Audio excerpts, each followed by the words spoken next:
We are headed to the Environmental Learning Center in Fort Collins. A lot of outdoor stuff to learn. That's pretty much all we know. So we are headed out. Environmental Learning Center. We found a good walking stick.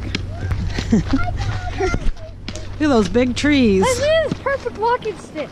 It's like perfect, Mom. We're into April already, mid-April. There's hardly even any leaves budding yet because we've had so much cold weather. We haven't had a ton of sunshine.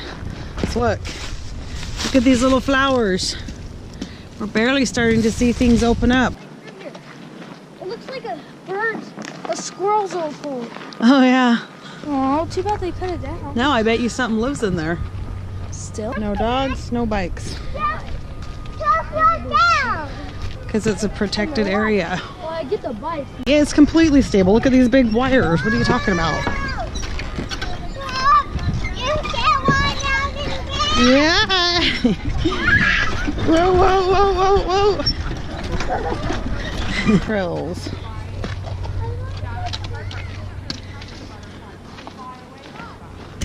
Look in the summer, guys. Look how beautiful this is. We need to come back when all these trees are budding. At least the grass is starting to turn green. Do you think that's one tree? Or do you think it's a whole bunch? Hold this, Tice. Tice, hold this. What? Hold this. Hold this. No, it's not. That's one that spans all the other way. The Arapaho tribe Indians used to meet here on this land and do tribal meetings or something. So, yeah, I think if you're very, very quiet. Okay, shh, you guys, shh, quiet. Do you hear those drums? I hear the birds. I hear. Shh, shh. You hear the Indian drums? I hear the birds. Ty? So now we put sticks and then we build a hut. Okay, that would be cool if we could, honey, but this is a public protected space that you're not supposed to mess with. Why? Those trees, look at the base of them. These are massive. The grass is turning green, but we need to come back in another few weeks when all the trees are budding. Look, I see life, guys. I see life on the trees. Look at the little leaves starting to bud. That little squirrel climbing up the tree. It's not really He just leapt from that tree to the bottom of the tree, which was just cute. like in Sword and Stone. Did Bubba get you a stick too? Oh, he's such a This good one's bigger than big me. brother. All right, we all got our sticks. Yeah, I'm thinking this would be an awesome place to come in the fall too. We're going this way. What way? This way, Wilcox. Bye bye, Tice. This way, Tice. Tice is going the wrong way.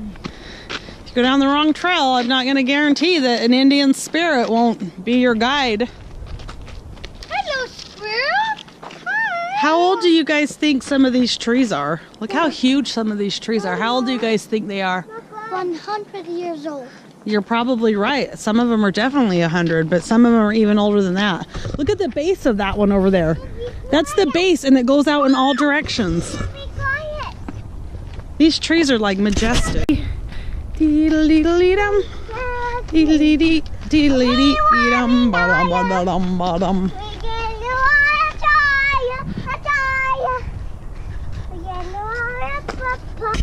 There's deers. Do you see them?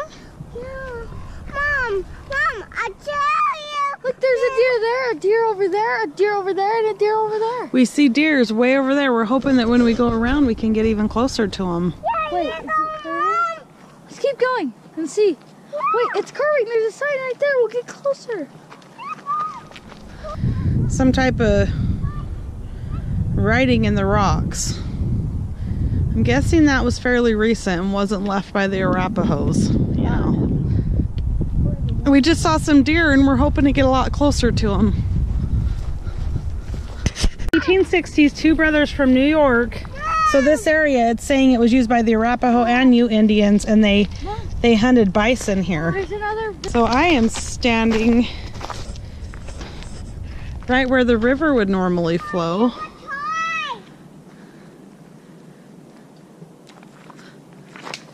Literally standing in the middle of the river. Bridge going across the river. Normally if there was water down here, Could you imagine sitting up on that big log and just watching the water flow? Mom, come up here. Egg? Siete. Just tell me what. Siete. Really? Standing beneath these trees, I feel really peaceful, which I needed. I've been super emotional this weekend, and I can honestly say I'm feeling very peaceful at the moment. I think it's all these trees and nature and maybe the spirits, some Indian ancestors.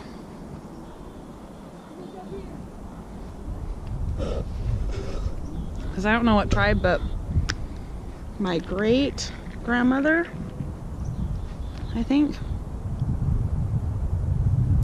was part Indian, so I don't know what tribe.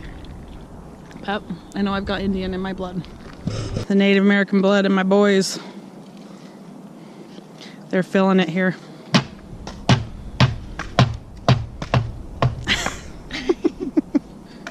You feeling it, Tice? You feel your Indian ancestors? Watch you about whacked Talia in the face, baby.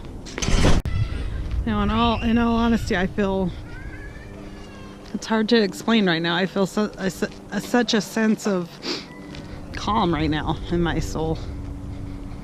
Like I feel very, very peaceful, and I think it might be just being in the middle of all this land, beneath all these trees and stuff. Even with my kids fighting up there, I still feel calm.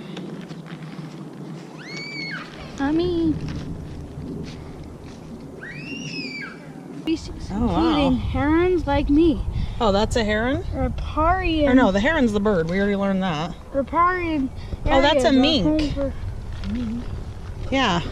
With numerous plant species providing food for deer and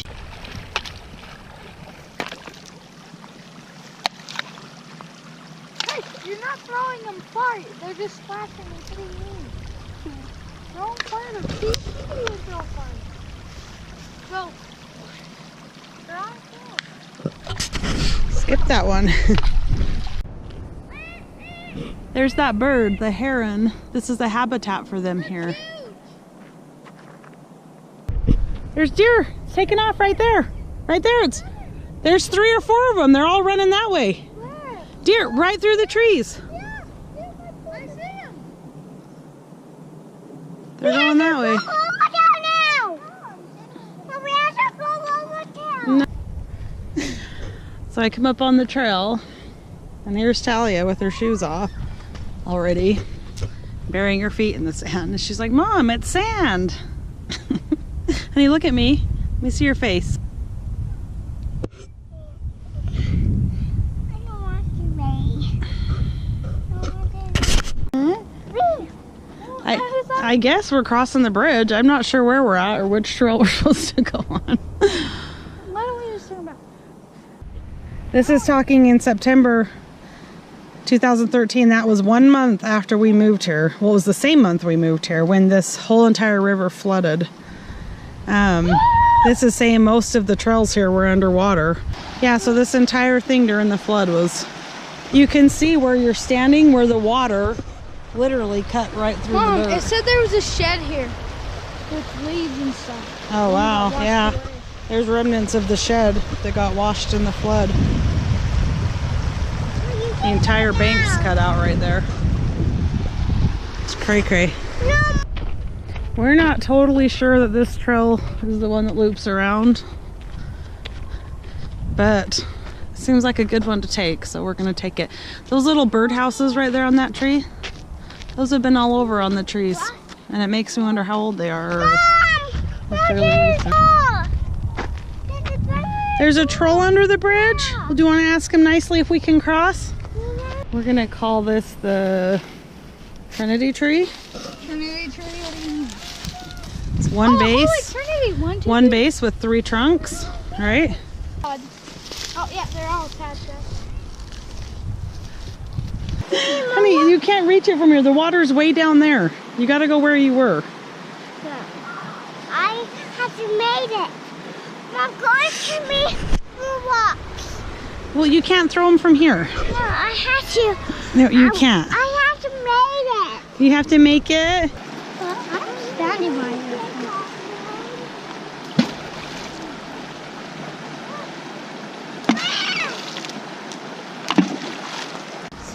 My kids want to throw 250 rocks into the river right now, so we're in no rush. Yep. I like so want to take my shoes off and walk barefoot. Go step in the water. You know, I've always loved to walk barefoot outside when it's warm. And I just have since I was a kid. Like I hate having shoes on in the summer, and I love to have my feet in the dirt and the grass and stuff. I was reading this whole article a while ago about why, like, all the benefits of being barefoot outside, because the energies from the earth and all the there's just a whole lot of goodness that apparently absorbs through the bottom of your feet, and that's why it feels so good to walk barefoot. Even with kids, you should let them be barefoot as much as possible outside, because it's really good for them. So, makes sense.